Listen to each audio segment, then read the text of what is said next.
desde Vergara y para todo el mundo. Una radio con propósito. Una radio con visión. Una radio para todos. El Libertador, 1210 AM.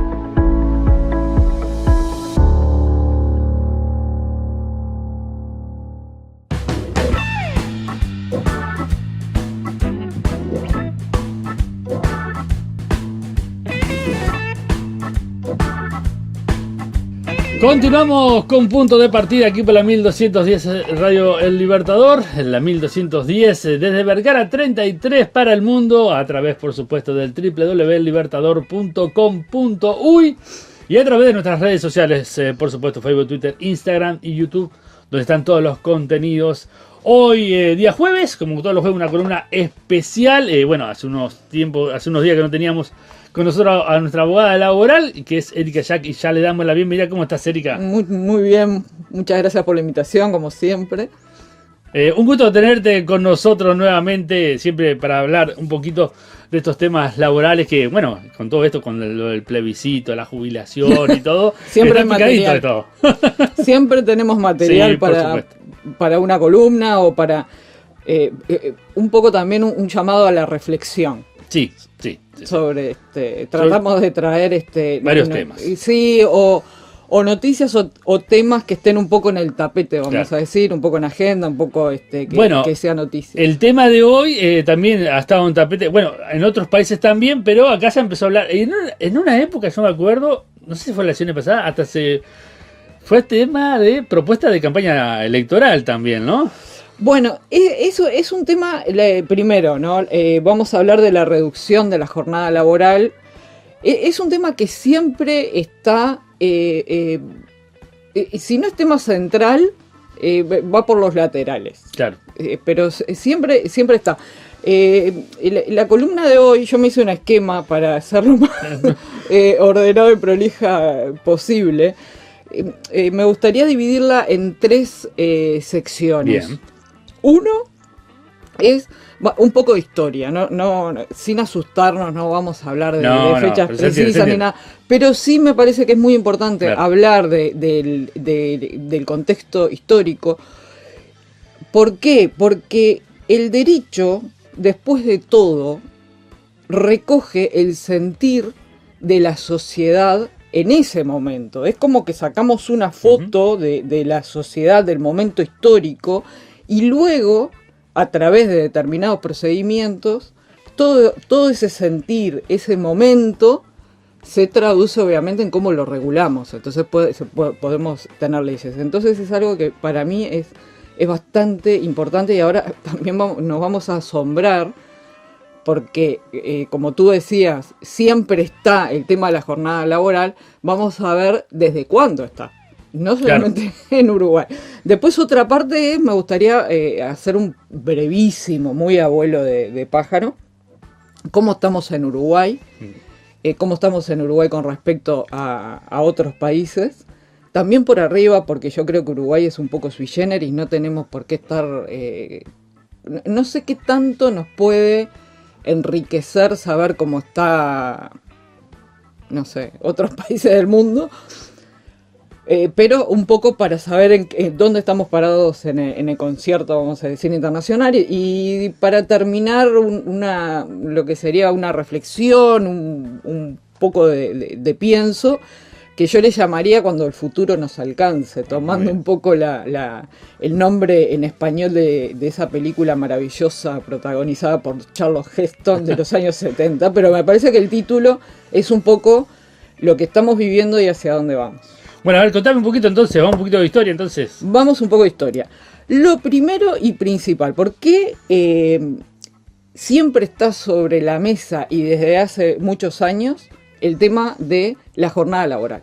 Para la OIT, el salario y la jornada laboral es lo que es lo más importante para el trabajador y es un tema de sentido común.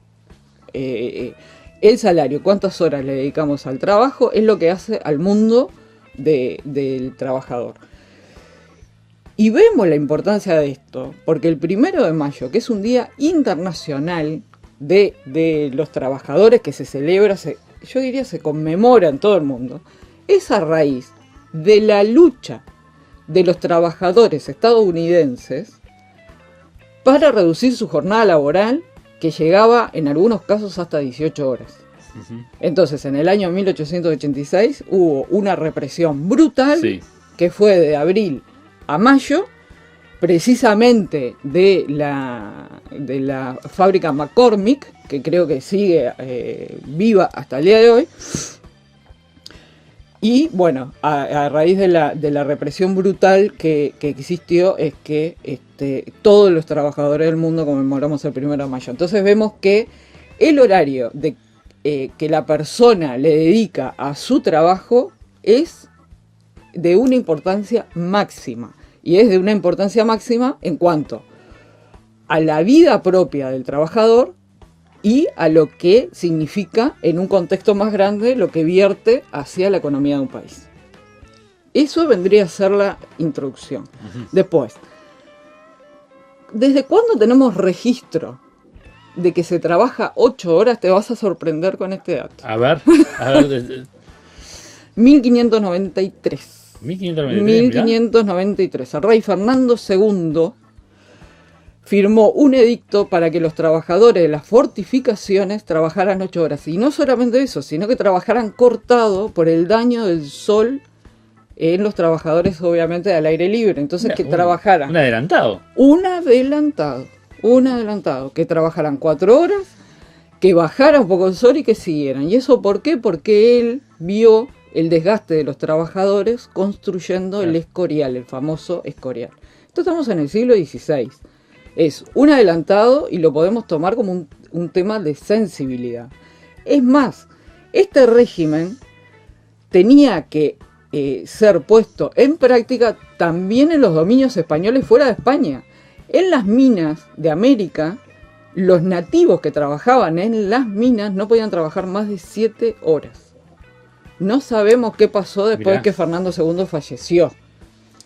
No creo que esos trabajadores de las minas hayan corrido con la suerte de trabajar 7 horas. Sí. Pero creo que es un precedente y nos habla un poco de cómo va casado lo que hablaba en la introducción al momento histórico y a una visión. Entonces, eso es lo que acá estamos en el siglo XVI. ¿Qué pasaba, por ejemplo, lo que fue un hito y que todos conocemos, la Revolución Industrial? La Revolución Industrial, para empezar, no fue, porque uno dice revolución, no fue en una semana o no fue, es un periodo de casi 100 años. Estamos hablando de, hay algunos 1760, 1840, por ahí,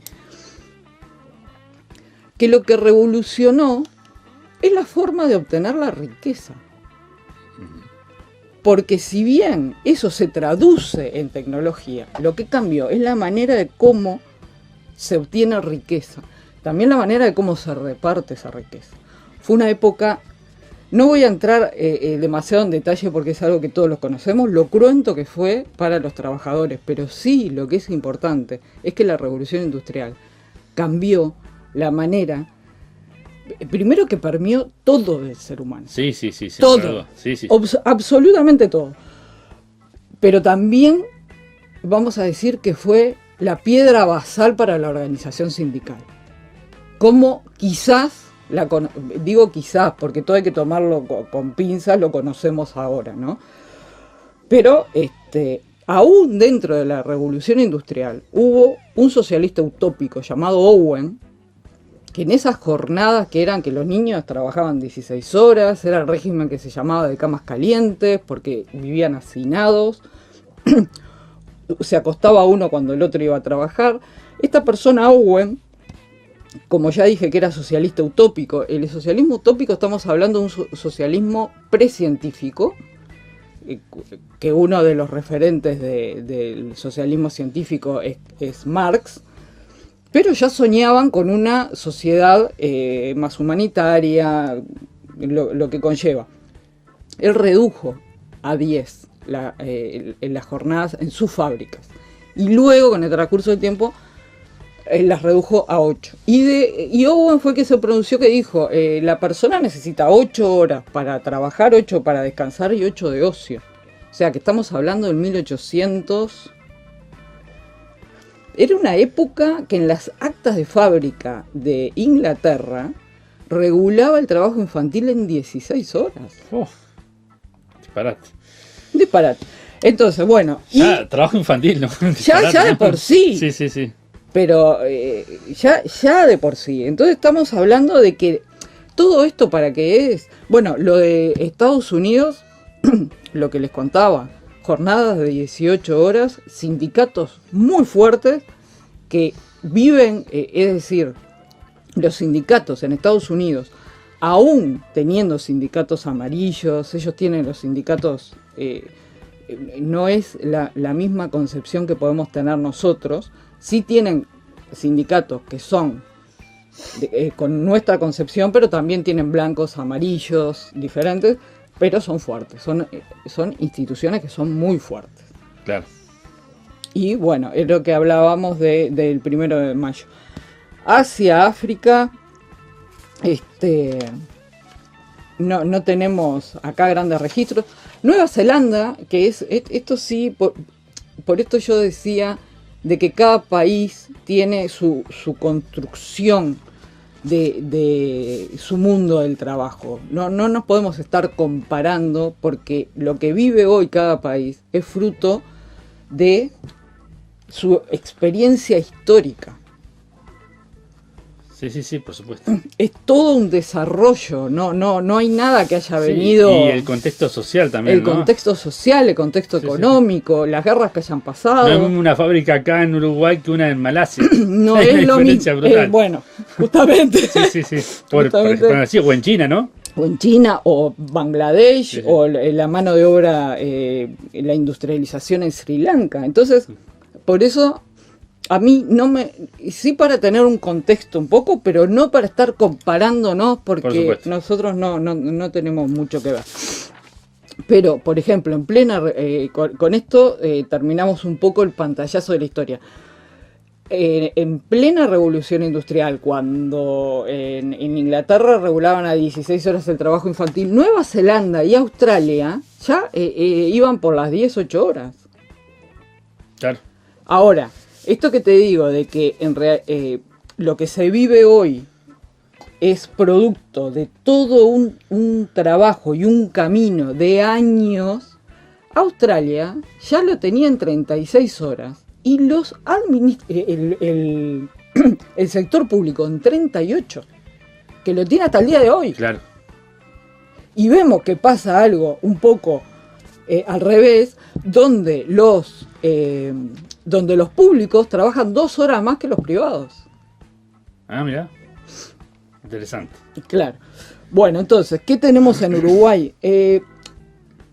Uruguay es un país que tiene de las jornadas más largas reglamentadas. ¿Qué significa esto? Significa que nosotros tenemos, después voy a ahondar un poquito más en esto, pero para iniciar esta parte de del marco legal en Uruguay.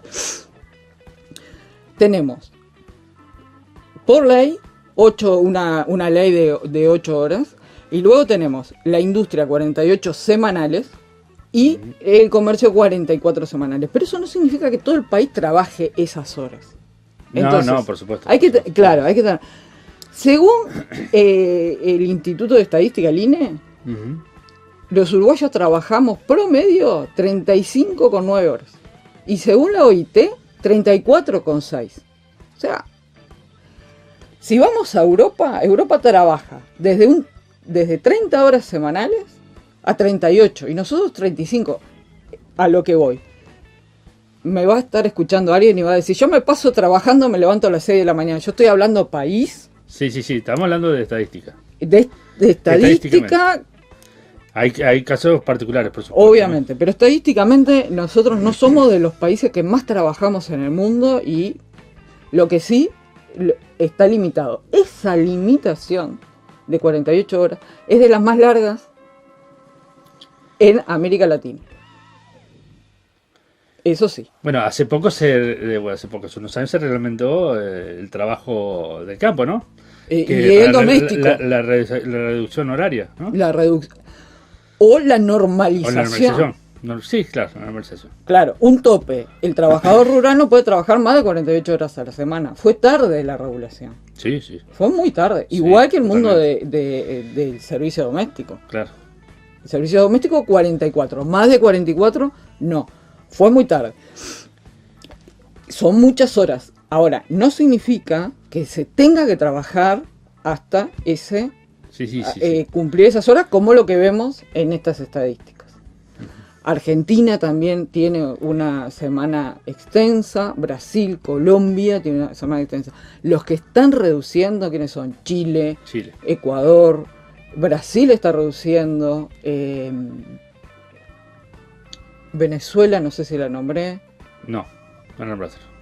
Bueno, esos son los que van hacia la reducción. Uruguay está ahí. Uruguay no va, quedó ahí en las 44. En las 48 y en las 44. Claro, ese es el tope 48, pero hay trabajos claramente que son de 6 horas, ¿no? Bueno, ese es el punto. Sí. Ese punto está muy bien, pero eso lo hayas traído. A veces por un tema de salud también. Bueno, nosotros tenemos en Uruguay la negociación colectiva. Uh-huh. Entonces los sectores que negociaron menos horas, hay muchos que lo han logrado. Por eso es que vemos estas estadísticas que el promedio son no es grave. No estamos hablando de un país de que no es grave para nada. En el concierto internacional no estamos mal. Uruguay tiene leyes, pero también tiene las mesas de negociación, uh-huh, que es un instrumento maravilloso y que se puede lograr muchísimas cosas. El tema es que a las mesas de negociación y los que logran los mejores resultados son los que tienen los sindicatos más fuertes. Sí. Y un ejemplo es el tema de la salud, el tema de la educación, uh-huh, los metalúrgicos creo que lograron. La construcción logra. Entonces, ¿por qué? Trato de no enredar el asunto, pero vemos que no hay nada que sea aislado y que nada tenga un porqué. Uh-huh.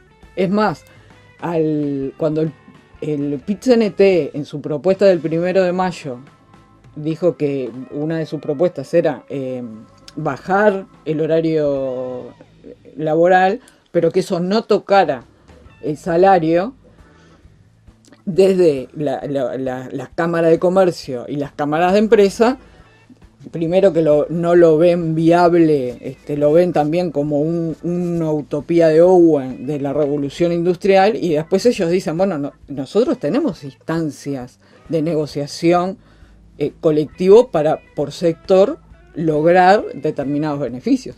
No nos olvidemos que la economía hoy en Uruguay y en todas partes del mundo se diversificó de manera que es muy difícil poner que una ley traduzca la realidad. Claro. Es muy difícil. Nosotros fuimos pioneros en regular las 8 horas. Uh-huh. Con la ley 5.350, que también fue un desarrollo histórico. Empezó a principios de 1900, los sectores católicos acercaban propuestas de regular, se trabajaba 15 horas, trabajaban los hombres. Luego siguieron propuestas de Luis Alberto Herrera, de Carlos Roxlo, hasta que se vota la ley. Era un momento, según las crónicas históricas, de huelgas, el anarquismo estaba en plena ebullición, producto de la inmigración. Y en 1915 se vota la ley de 8 horas, que, para que te hagas una idea, Alemania la votó en 1921. O sea que cuando queremos somos adelantados.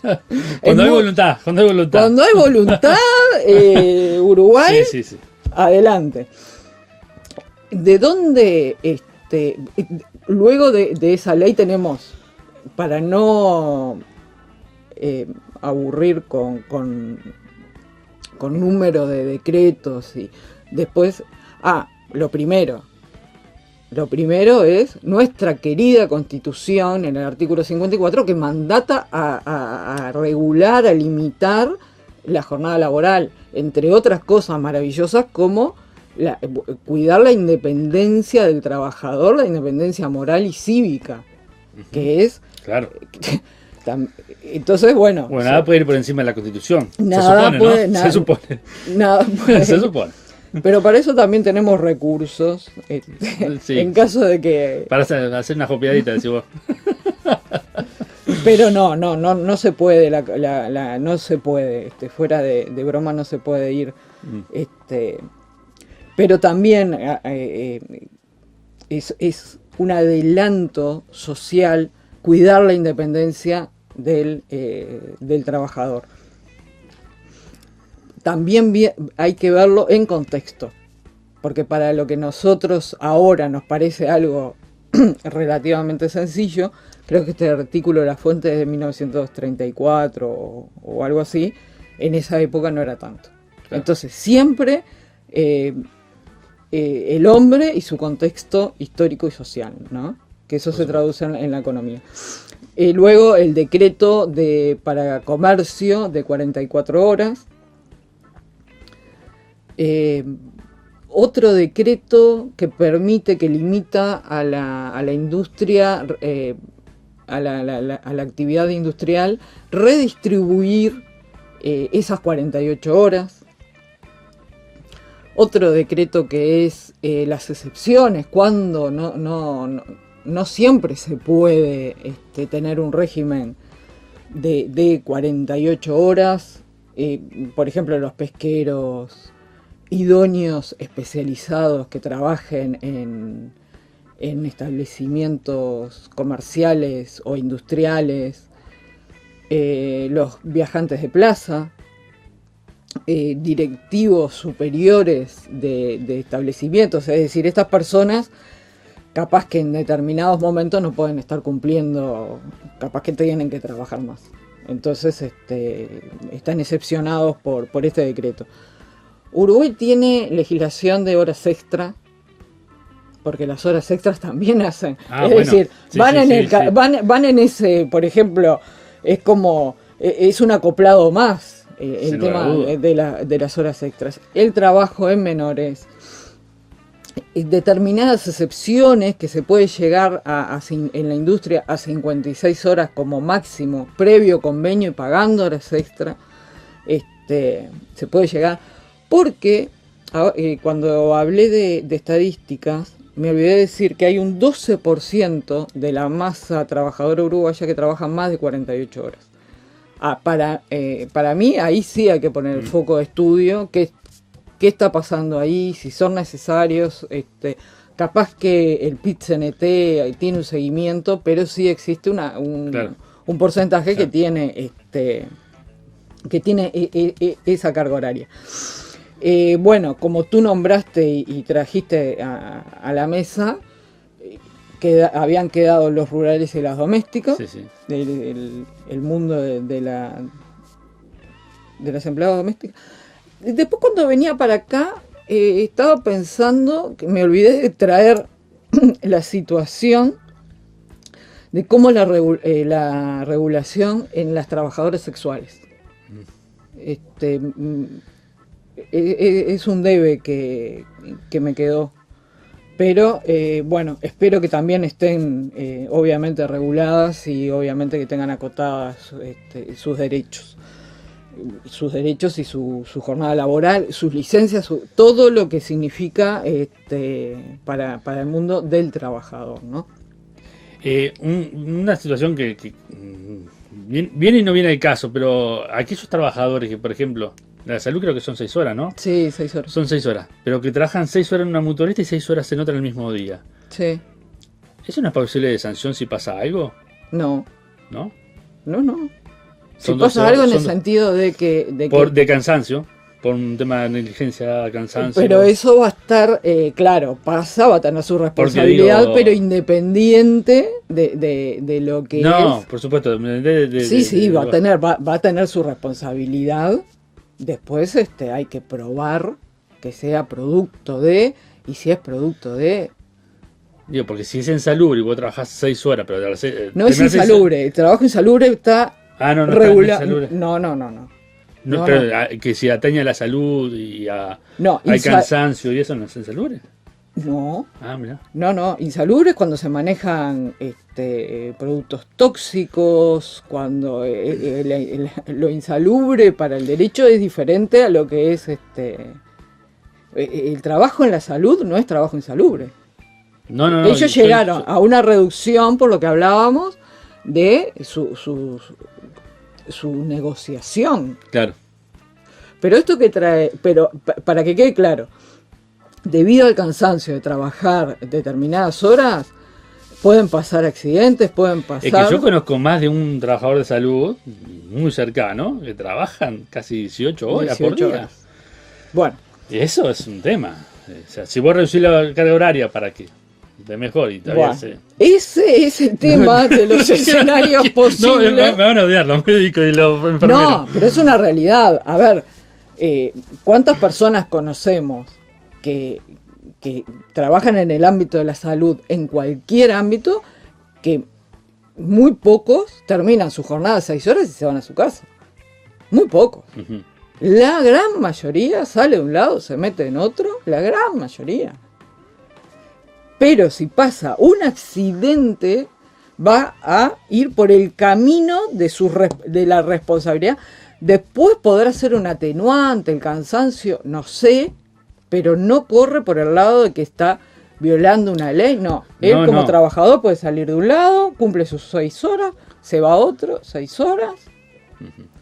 Entonces, pero esto me sirve de ejemplo. Bueno, lo que pasa, lo que pasa es que si viene un médico que tiene que hacer una operación y estuvo trabajando 6 horas, después trabajó 6 horas en otro lado y viene a hacerme una operación, cansado, muerto. Mirá, yo te voy a decir algo, Carlos. Andá a dormir. Una persona a la que yo quiero mucho, que ahora no está casada durante 60 años con un médico una eminencia, un día me dijo, si te van a operar, que te operen, que sea la primera operación. Pero es que es lógico, digo, si vos venís tres mutualistas y venís a operar, digo, bueno, es un tema. Bueno, por las dudas. Perdón, no tiene nada que ver lo que estamos hablando. Por las dudas, no estás viendo The Resident en Netflix. No. Bueno, no lo... Eso es un tema mundial, ya que nos gusta tanto... Pero bueno, ellos no están infringiendo nada que no se le permita cumplir. Pero esto sí, y para terminar, creo que estamos bien de tiempo. Sí. Para terminar, nos sirve para traer los escenarios posibles de una reducción. Más allá de que sea un tema que lo ponga sobre la mesa el PIT-CNT. Sí, tema de campaña también. Eso puede ser un tema de campaña. Independiente de eso... Porque, ¿qué pasa? Los políticos pasa todo, el trabajador queda. Bueno. Entonces... sí, eso es verdad. Claro, entonces mirando solamente el mundo de trabajo, podemos decir lo siguiente.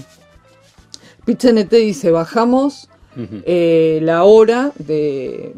La hora... Que siempre estamos hablando de la hora máxima. 48, de 48 a 44 por 6 horas de trabajo. Bajamos. No bajamos el sueldo. Porque la persona, y esto sí lo leí de un documento del Cuesta Duarte, la persona tiene derecho a tener más horas libres, a tener una mejor calidad de vida, es cierto. Claro, no, por supuesto. Obvio que es cierto. Si fuera por mí, la gente trabajaba 4 horas, iba a su casa con su familia, sus animalitos. Eso es obvio que es cierto.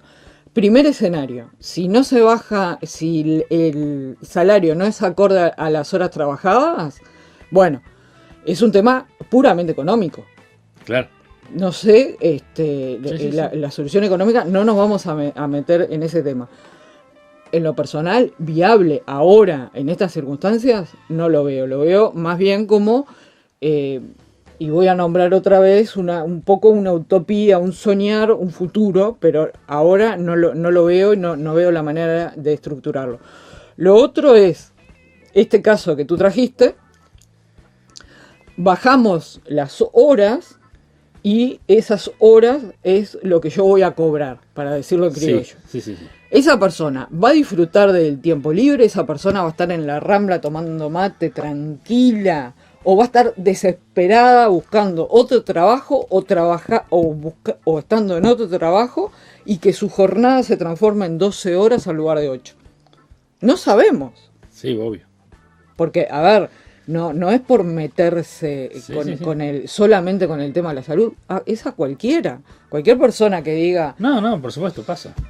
Bueno, yo trabajaba en una institución del Estado, que nosotros teníamos un régimen rotativo, pero no se podía pasar que ese régimen rotativo te hicieran entrar antes de que pasaran 8 o 10 horas, no me acuerdo bien ahora, claro, de descanso. Claro. ¿Ah?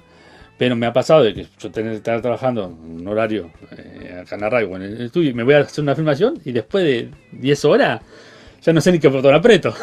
O sea, sinceramente. ¿Por qué? Porque, a ver, a nosotros que nos gusta tanto compararnos, nosotros no podemos pensar como un obrero alemán. A un obrero alemán, si por ejemplo logró trabajar, vamos a decir 7 horas, porque no hay maravillas, ¿no? Pero por ejemplo que un obrero alemán trabaje 7 horas. Esas 7 horas le rinden y puede es lo por que supuesto. Es como decía mi papá, ¿cuántos kilos de papa puedo comprar con lo que gano? No se puede comparar con un obrero uruguayo, aún Uruguay siendo un país que su fuerte no es la industria, pero vamos a decir, no es lo mismo, porque es un país de los más caros del mundo. Entonces, para mí, antes de hacer estas proclamas, hay que ver todas las hipótesis y hay que tener soluciones para las hipótesis. Porque si no, estamos hablando, y aparte es como vimos, uno dice, Uruguay mismo en Latinoamérica tiene la jornada laboral más extensa, pero después resulta que vamos a los hechos y no es de lo más extenso, es de lo medio de Europa, teniendo a Dinamarca y Holanda, que son los que menos trabajan, pero el horario de trabajo sí podemos decir, van todos en carriles paralelos pero separados, lo que es la producción, lo que es la productividad, que no es lo mismo que producción, claro, y lo que es efectivo. Sí. Para cerrar, se han hecho todo tipo de experimentos, acotando la jornada laboral, acortando los días, trabajando 4 días. Los experimentos son maravillosos.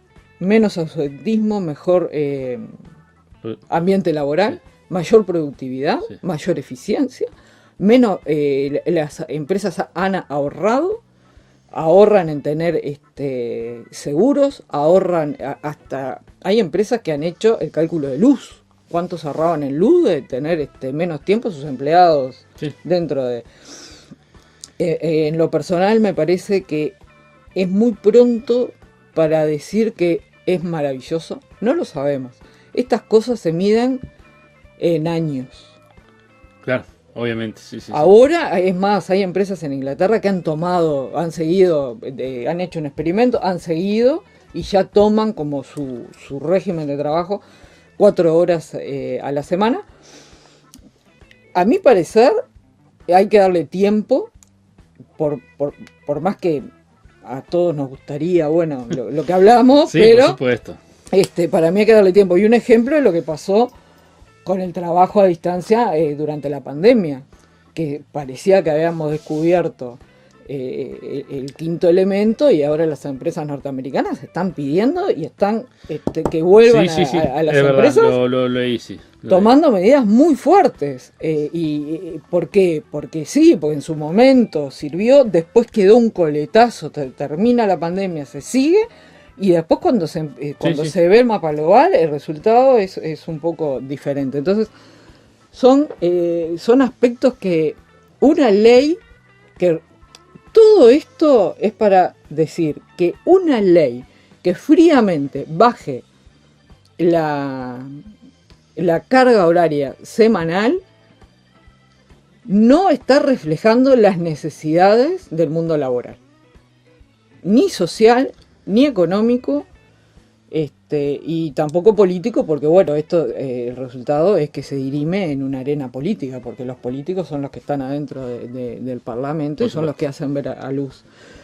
Para cerrar, creo que estamos medianamente, cerramos, cuando el futuro nos alcance. Nosotros estamos pasamos la revolución industrial, ni la nombro porque ya pasamos la revolución tecnológica, vamos hacia un mundo también un poco incierto, porque, también eso de estar con ese miedo que la inteligencia artificial nos va a sacar. Bueno, ante cada cambio siempre hay un miedo que no hay que tenerle miedo al avance tecnológico. No hay que tenerle miedo. Lo que hay que tener es visión. Visión. Es el momento de que va a existir un profundo cambio en el mundo del trabajo y va a requerir lo más difícil que se le pueda pedir a un país, que es visión, imaginación y pensar en el país, dejar de un poco de lado los intereses políticos, los intereses personales y después los intereses partidarios. Ese es el desafío más importante.